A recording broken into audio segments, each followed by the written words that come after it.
그래서 제가 북한이 저렇게 꿈지럭거려도 너무 걱정하지 마시라고 하는 게, 저 북한 뒤에 오너가 중국이거든요. 근데 중국이 저 까불다가는 여기 걸려서 골로 가요. 중국이 개입 안 하고 북한만 도발을 한다? 그러면 뭐 그냥 접수하면 되니까. 북한도 또 그 사정 아니까 그렇게는 안 하거든. 중국 개입이 확실해야 도입하는데, 중국 개입이 확실해야 도발을 하는데, 그 중국 개입이 확실치가 않죠. 중국 개입이 불가능하죠. 저 하면서 삼축 체인에 걸려서 죽는데, 삼축 킬 체인에 걸려서 죽어요. 그래서 이제 여기서 우리가 무슨 생각을 할 수 있냐? 흔히 이제 얘기가 뭐 다극이 어떻고 단극 체제가 어떻고, 그러니까 단극 체제, 유니폴라라는 거는 이제 말하자면 미국이 하나의 패권 국가고 다른 데는 다 미국 말 들어야 되고 이 상태고요. 다극 체제라 그러면, 멀티폴라라 그러면 미국, 중국, 러시아가 패권 국가고 다른 데는 그 셋 사이에서 이리저리 눈치 봐가면서 이렇게 그 좀 놀 수 있는, 뭐 인도네시아가 놀듯이, 또 말레이시아가 그렇게 놀았죠. 또 태국도 그렇게 놀았죠. 또 사우디아라비아가 그렇게 놀죠. 그런 식으로 두길보기 하면서 우리도 뭐 그렇게 놀 뻔했죠. 안미 경중, 안보는 미국, 경제는 중국. 뭐 그게 이제 그런 다극 체제가 돼야 된다, 단극 체제가 돼야 된다, 뭐 이런 말이 이제 무의미해져 버렸어요. 극을 찾을 필요가 없어요. 이제는 삼축이 있을 뿐이에요. 극은 다 없어졌어요. 왜냐하면 이 삼축 체제에서, 삼축 구조에서 가만히 보세요. 미국 혼자서는 힘을 못 써요. 가치를 공유하는 현지 자유공화 세력이 존재해야 돼요. 그래야 미국이 힘을 써. 또 미국과 현지 자유공화 세력 두 개만 있다고 힘을 못 써. 자유진영 전체가 합치된 제재를 일치 단결해서 제재를 가할 수 있어야 돼요. 그래야 힘을 써요.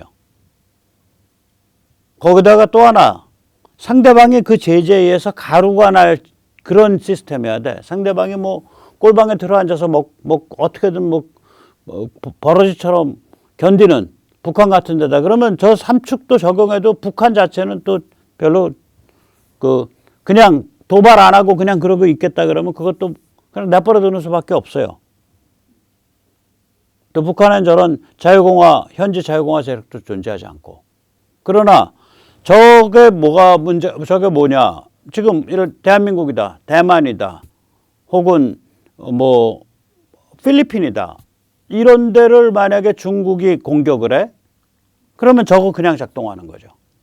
현지는 현지대로 싸우고 미국은 미국대로 돕고 자유진영은 전체가 일치 단결해서 제재 가하고. 그럼 중국은 숟가락 놔야죠. 요번에 이제 우크라 건드렸다가 러시아가 숟가락 놓고 있는 것처럼. 저런 질서가 들어온 거예요. 제가 이제 여러 번 말씀을 드려왔는데 이걸 삼축 킬체인, 그냥 그리고 이 삼축 구도. 저건 이제 도발을 하면 킬체인으로 작동하는 거고요. 도발하지 않을 땐 삼축 구도로 서로 돈독하게 지내는 거죠. 두 얼굴에. 도발로 딱 들어가면 살벌한 거예요. 그래서 저걸 좀 오늘 좀 차분하게 좀 해석을 해드릴까 그럽니다. 우선 이제 이 삼축 구조의 총괄 코디는 당연히 미국이죠. 미국이 실시간 ISR을 제공을 하죠. 그러니까 감시 정찰 정보를. 또 이게 이제 전 세계 어디든 실시간 감시 정찰 정보를 제공할 수 있게 된 게 불과 한 5, 6년밖에 안 됩니다. 그리고 그 체제가 지금도 매 순간 나날이 강화되고 있습니다. 자, 또 미국이 무기 지원과 경제援조를 이제 실행하죠. 결국 그래서 미국이 삼축 구조의 총괄 코디죠. 그러면 미국 말고는 이거 할 데가 없냐? 뭐 이론적으로는 미국을 대체할 수 있는 데가 나올 수 있어요. 단 두 가지가 돼야 돼요. 하나는 첫째 뭐냐? 세계 시스템에 관해서 진심이어야 돼. 그러니까 그 국가 자체가 세계 시스템을 좀 진취적으로 만들어야겠다라는 데 이해관계를 걸고 있어야 돼요. 미국은 증명된 기록이, 증명된 족적이 세계 시스템이 안정되고 세계 시스템이 좀 합리적으로 발전하는 것이 미국의 국익과 일치한다는 것을 미국인들이 알고 그런 식으로 풀려고 노력해 왔다. 뭐 개발질도 많이 했죠. 월남전 가서 허심 쓰느라고 자기들이 멍들었고, 그 다음에 뭐 네오콘으로 가서 이라크 아프간 가서 허심 쓰느라고 또 자기들이 멍들었고, 이런 개발질도 많이 했지만 1차 세계대전에 참전을 하게 되는 과정, 그 후에 전후 처리 과정, 2차 세계대전에 참전하게 되는 과정, 그 후에 전후 처리 과정, 그 다음에 동구나 소련이 붕괴하는 과정, 그 후에 동구 및 러시아에 대한 그 조치, 이런 거 보면 비교적 그러니까 악의 없이 합리적으로 해왔다고요. 자, 이렇게 비교적 사심이 덜하고 합리적으로 할 수 있는 그 진심이 있어야 되고, 그 미국을 대체할 나라가. 그 다음에 그것을 관철시킬 수 있는 파워가 있어야죠. 둘 다 있어야 돼요. 진심과 파워. 그런 존재가 나오지 않는 한 미국을 대체할 나라는 없습니다. 그래서 미국이 총괄 코디가 되는 거죠. 삼축구조에. ISR 다 전 세계 제공할 수 있어야 되고, 또 그 다음에 뭐 크던 작던 간에 무기 지원할 수 있어야 되고, 그런 첨단 무기 갖고 있어야 되고. 그래서 결국 미국이죠, 뭐. 아주 그 냉정하게 보면. 예.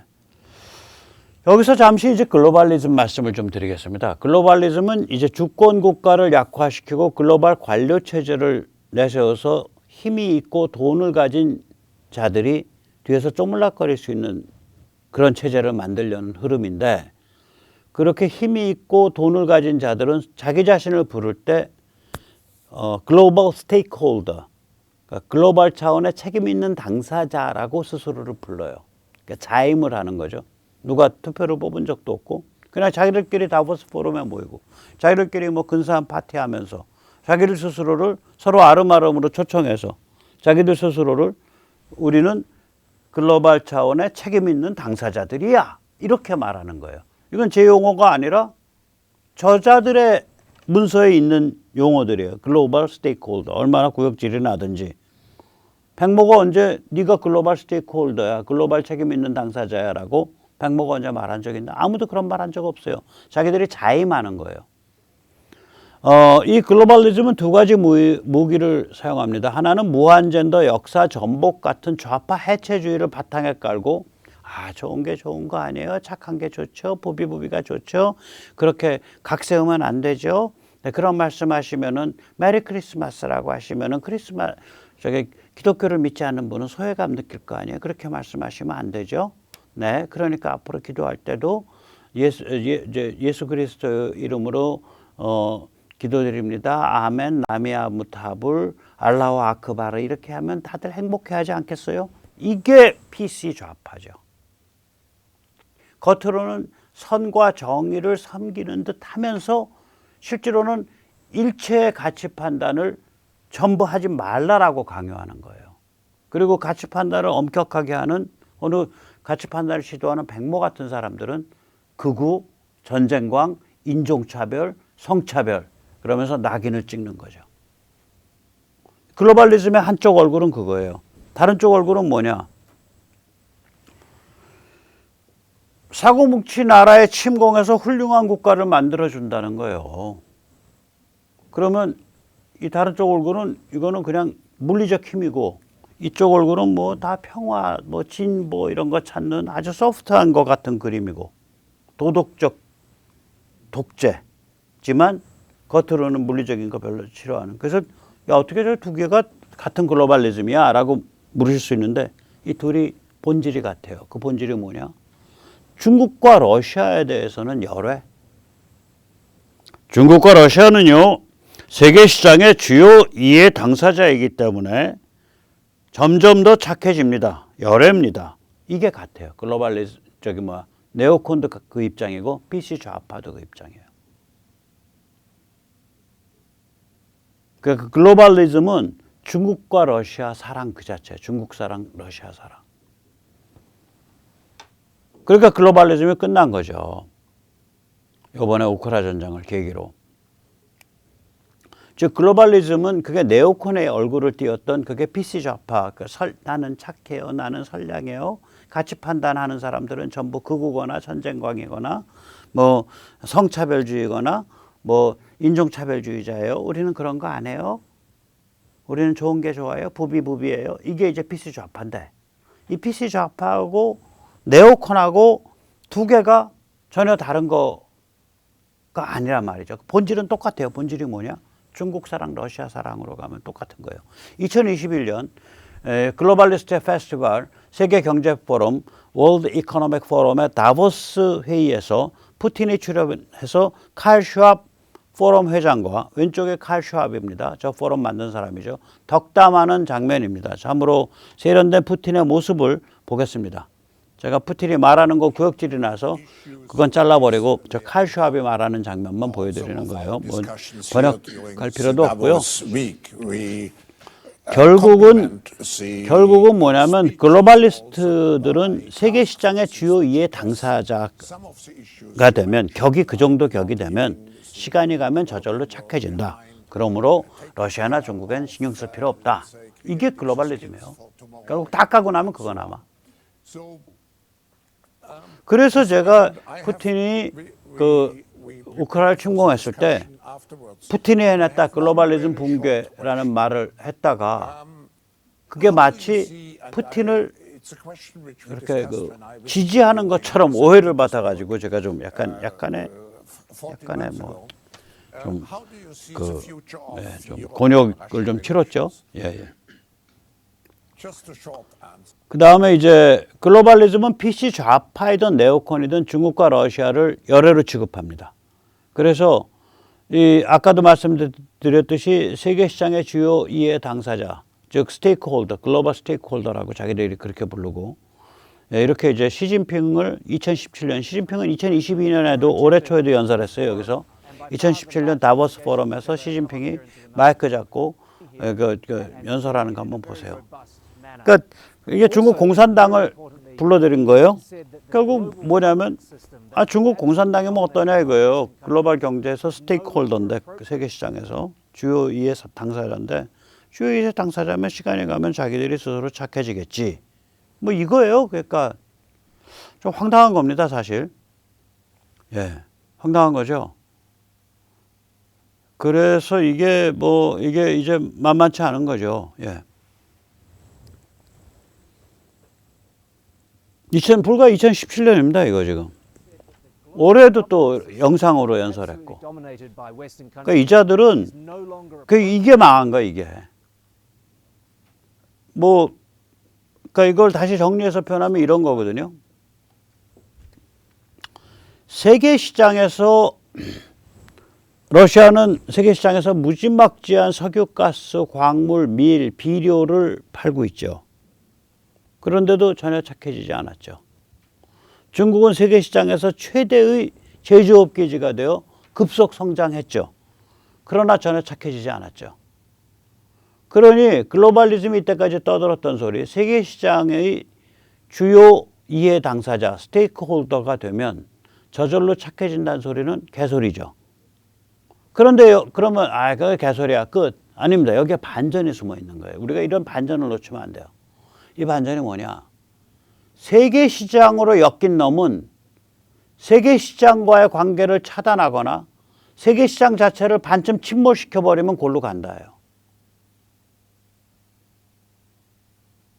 세계 시장으로 엮였는데 안 착해졌어. 그러니까 다 글로벌리즘 거짓말이야. 라고 끝나면 안 돼요.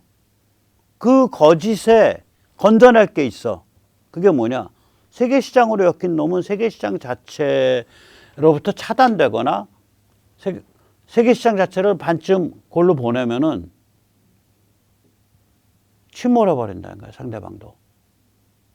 그러니까 잠깐 세계 시장 자체를 반쯤 침몰시키면 다 같이 망하는 거 아니야? 사실이기도 하고 사실이 아니기도 해요. 결국 시장이라는 건 그거거든요. 누가 더 망하냐예요. 시장이 침체할 때, 리세션일 때, 또 디프레션, 공황일 때는 그러니까 누가 덜 망하냐 게임이에요. 누가 더 망하냐 게임이에요. 그러니까 취약점이 많으면 상대방이 더 망해요. 저희가 덜 망하고. 그러면 그 다음번 국면이 되면 어떻게 되냐? 덜 망한 놈이 많이 망한 놈하고의 거리가 확 벌어져요. 그래서 굉장히 잔인한 얘기 드리는 거예요. 우리 굉장히 어렵죠. 이거 재수 나쁘면 몇 년 가고요. 저는 한 1년 간다고 봐요. 우리가 좀 특이해서. 요번에 러시아는 이제 제가 보기에는 이거 뭐 앞으로 전쟁이 1년 이상은 안 끌고 내년 한 여름, 늦어도 한 여름쯤엔 결판 나지 않겠나. 지금 이제 겨울에 결판이 나고 있고 제가 말씀드린 건 공식적으로 끝나는 거. 겨울에 제가 전쟁에서 결판 난다고 말씀드렸고 그 생각은 변함이 없어요. 3, 4월 이전에 전쟁의 큰 판세는 다 갈려요. 그러나 저게 또 이제 오기를 부려서 패배한 전쟁을 질질 끄는 수가 있거든요. 뭐 그래서 어쨌거나 내년 여름쯤이면은 우크라이나 전쟁이 좀 끝나지 않을까 싶고, 그럼 이제 하나의 짐은 내려놓는 거예요. 나머지 짐만 남아있어. 중국 어떻게 이제 그 잘 제압 순치할 거냐. 근데 중국은 이제 지가 알아서 잘 망하고 있죠. 예. 그래서 이글에서 지금 이제 나오는 얘기가 뭐냐면은 이 사정을 이제 읽는 사람들은 야, 미국 연준이 말이야. 지금 이자율을 막 저렇게까지 지금 4.25%까지인가 올렸거든요.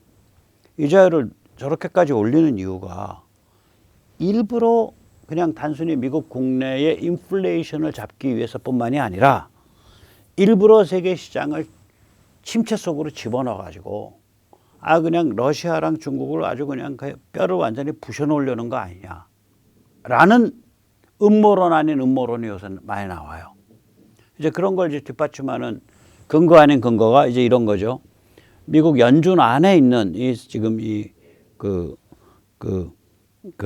기사의 제목이 그거예요. 미국 연준에서 일하는 경제학자들이 이거 이자율 이런 식으로 계속해서 올려서 계속 가져가면은 굉장히 심각한 침체가 인공적으로 자초된다라고 경고하고 있다라는 그런 기사들이 이제 나오기 시작을 하고 있거든요.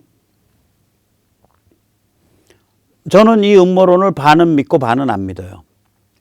어쨌거나 그것이 연준이 일부러 자해소동, 즉 그러니까 세계 시장을 일부러 절반쯤 침몰시켜 가지고 완전히 그냥 러시아는 아주 익사시키고 중국은 거의 물을 한참 들이켜 가지고 떡실신이 되도록 만드는 그런 작업으로 이걸 선택한 거 아니냐라는 그 음모론을 저는 반은 믿고 반은 안 믿는데, 결과적으로는 지금 그 일이 벌어지고 있는 건 맞아요. 결과적으로는 세계 시장이 불황으로 워낙 침체가 심각하니까 중국은 아예 골로 가고 있고 러시아는 뭐 골로 간 정도가 아니라 골 밑바닥으로 가고 있고. 네. 이제 지금 보면은 러시아의 석유가 지금 50달러, 51달러입니다. 그러면 이것이 웨스턴 텍사스 중진류보다 30달러가 싸요. 웨스턴 텍사스 중진류가 80달러입니다, 지금. 그리고 러시아 원유 수출량도 확 줄었고, 그래서 러시아가 지금 재정 적자가 엄청 쌓이기 시작하고 있어요. 그러니까 바깥에서 벌어 들어오는 돈은 없고 안에서 전쟁 경비는 계속 나가야 되고. 그리고 이제 아까 말씀드렸지만 중국은 스텝 있고에서 혼자서도 잘 알아서 망하고 있는 거고요. 이 가스 비용은 러시아라는 가스의 그 주요 공급자가 지금 공급을 못하고 있음에도 불구하고 세계 경제가 워낙 불황이다 보니까 이게 이제 제가 이제 이 검은 선이 올해 2월 18일입니다. 올해 2월 18일 날 약간 BTU, British Thermal Unit, 그러니까 열량 기준으로 그러니까 밀리언 100만 BTU당 4달러 50전쯤 했는데 지금 5달러 정도밖에 안 해요. 그러니까 지금으로 기준으로 하면 가스 가격은 이미 전쟁 이전 수준까지 거의 내려왔어요. 저거는 전쟁 이전보다 좀 낮고 좀 더 낮아요. 석유는. 우리는 왜 더 비싸냐? 천천히 올라갔잖아, 우리. 내려올 때도 천천히 내려와야지. 천천히 올라갈 때 쌓였던 그 마이너스를 천천히 내려오면서 나오는 플러스로 메꿔놓고 와야죠. 그게 석유 안전기금 뭐 이런 것들이, 가스 안전기금 이게 그 역할을 해주고 있죠, 우리는. 그래서 이제 중국은 스텝이 꼬여서 혼자서도 잘 알아서 망하고 있는 중이고, 이제 그 러시아의 값싼 에너지, 값싼 그 광물, 값싼 비료, 값싼 밀이 이게 시장에서 이제 막 줄어들거나 사라지거나, 그래서 이제 경기 침체가 구조화되는 거죠. 그래서 중국이 작살나는 바람에 우리같이 중국과의 교역이 많은 국가는 개고생을 하는 중이고, 그나마 한국은 남들보다 좀 일찍 회복해요. 워낙 경제 체질이 좋고 포트폴리오가 강하고, 그래서 좀 일찍 회복할 겁니다. 그래서 이런 사정을 쭉 살피다 보면 세계 시장의 주요 2의 당사자가 된다고 착해진다는 글로벌리즘의 소리는 전부 개소리였다. 세계 시장의 슈퍼 깡패가 됐을 뿐이다. 그런데 이 슈퍼 깡패들은 경기 침체를 각오하고 조지면 골로 간다. 얘들이 세계 시장과 너무 엮여져 있어 갖고 발목이 잡혀 있어서, 그래 우리 다 같이 한번 망해보자. 그러고서 그냥 물에다 얼굴 쳐박으면 골로 간다 얘들은. 그래서 어떻게 보면 불황, 경기 침체야말로 이 삼축 체제의 아까 말씀드린 삼축 구도에서 궁극의 무기가 경기 침체다. 그래서 그전에는 불황이 이렇게 되면은 사실 뭐 이게 증명된 건 아니지만, 예를 들어서 1929년 대공황이 전 세계를 휩쓸고 나서 그것이 나치로 튀어나오고 뭐 이래서 전쟁으로 갔잖아요. 그러니까 불황이 전쟁을 불러일으켰는데 옛날엔 세계적 불황이. 지금은 불황이 전쟁을 대신하는 것 같아. 총칼을 쏘는 전쟁 대신에 불황으로 상대방을 죽이는 것 같아. 아무튼 이 불황에 우리도 고통스럽지만 이 고통의 1000배, 10,000배, 10만 배의 고통과 그 파괴력이 지금 중국에 작용하고 있고 러시아에 작용하고 있습니다. 그래서 우리가 담대한 마음을 가지시고 이 정도면 비교적 괜찮은 편이니까 어떻게든 견뎌가자고요. 그리고 이제 그런 관점에서도 또한 말씀드리면 오늘 같은 북한 도발 너무 패닉에 질릴 거 전혀 없습니다. 쟤들 지금 장난하는 겁니다. 그러니까 하청은 받았어요. 러시아랑 중국으로부터 하청은 받았는데 큰 도발은 못하고, 그러니까 장난감 비행기나 좀 날리고 그런 거죠. 그러나 그렇다고 해서 이런 관점에서 군이 가만히 있으면 안 되죠. 군은 말하자면 유비무환으로 맞서야 되고, 그리고 드론 날려줘서 고맙죠. 예, 이거를 계기로 해서 추가 경정 예산을 편성해서라도 빨리 드론 잡는 드론건들을 빨리 개발해서 군에 보급해야 됩니다. 예, 오늘 여기까지 모시겠습니다. 감사합니다.